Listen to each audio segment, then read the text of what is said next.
Welcome to another Stamps in the Mail Club video. I'm Meg and I'm going to share with you a faux watercolor technique next. And this is a really great technique to use on all kinds of autumn leaves or nature stamps or anything that looks great with sort of that watercolor kind of effect. So let's grab our Stamps in the Mail Club kit and get started. I have my pieces here for our faux watercolor card. And this is a really fun technique. Again, looks great on bold stamps and sort of nature kinds of stamps, but a fun one to use. This cardstock here is pre-embossed for you using the wood grain design or wood grain embossing folder for the Big Shot. So if you don't have a Big Shot yet, Christmas is coming. Think about your wish list, but this is all done for you ahead of time with your Stamps in the Mail Club kit, so you don't need to worry. But let's go ahead and set that aside and grab your watercolor paper. And I am going to flip it. There's two different sides. One of them looks, I don't know, just a little bit more flat, more pressed. This side looks just a little bit more raised. This is the side that we want to work on. And we are going to go ahead and start with our big main splotch background here. And I'm going to go ahead and stamp this baby pretty close to the middle here on the side in Honey Hello, which is one of the in colors. And then I'm going to add some oak leaves.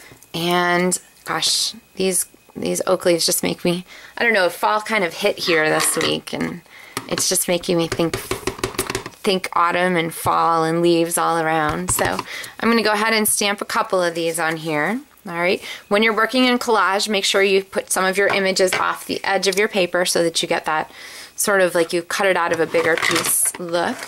And I'm going to add some acorns. We'll do some down here, and then just to balance, we're going to add just one up here in the corner.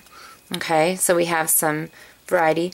And then because I want to add just a little bit of our Pear Pizzazz color that we're using this month, I am going to go ahead and mount my wheat and ink that Pear Pizzazz baby, and I'm going to stick that right up there at the top. All right. And my stamp wasn't very clean, so it came out kind of not Pear Pizzazzy looking, but honestly, it goes right along with our collage, so I'm not going to worry about it. Now, we are going to go ahead and do our faux watercolor technique next. So let me get my ink out of the way. And I'm going to grab my Stampin' Mist. This one's really an old bottle. Probably had it for 10 years. So anyway, this stuff lasts a long time, but I'm going to put my background on here. And what I'm going to do, the Stampin' Mist is a great, there's a great, what do you call it, an atomizer in here, the little spray thing. It's really high quality. And so I'm going to just go ahead and spritz my paper there. Can you kind of see what's happening, how the colors are starting to bleed? If you want it to bleed a little more, why not? Just spray a little more. All right. The more you spray it, the more you're going to have to wait for it to dry, or use your heat tool. But you can go ahead and spray as much on as you'd like. It will run a little bit because the watercolor paper has this great tendency to let color spread. That's what it's created for. So while it's damp, make sure your fingers are clean, which mine are not, but hopefully I won't get smudges everywhere. While the paper's damp, I'm going to go ahead and just tear a little edge here. I know, tearing, but we're going nature, we're doing watercolor, we're doing leaves. It really lends itself to sort of that organic look. And I like to tear when my paper is wet because it gets sort of you can bend that cardstock just a little bit to get sort of that extra effect, that extra organic effect. All right, so we're going to set this aside, wait for it to dry, and get to work on our embellishment. So this is a really simple one. I am going to take my ribbon here, fold it in half. This is Mossy Meadow, which is one of the in colors. And let's get like up close and personal here. All right, so I'm going to take this and go ahead and put it on the table and tie my linen thread around the loop.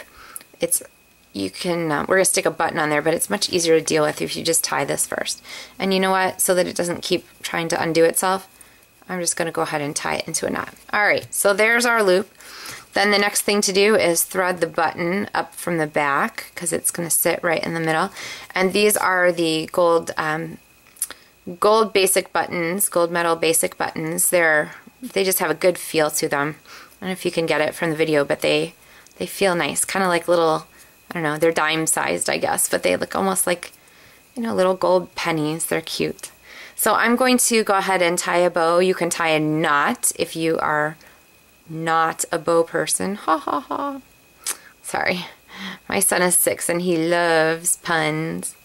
So we have a punny kind of household.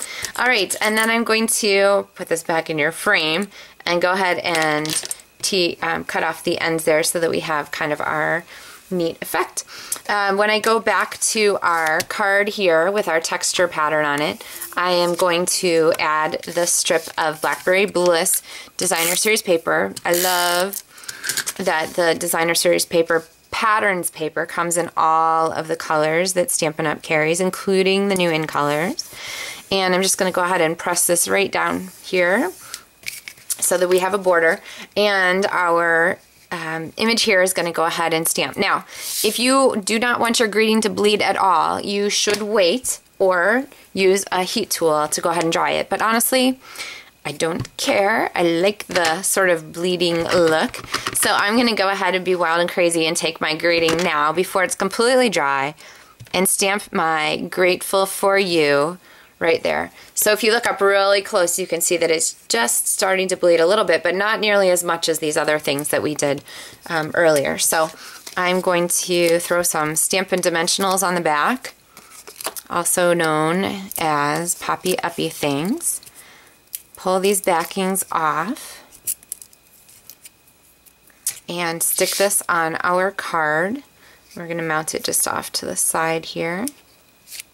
Okay. When you're working on textured folders, the dimensionals or the multi-purpose liquid glue are great because they help to adhere to the folder, to the embossed paper really well.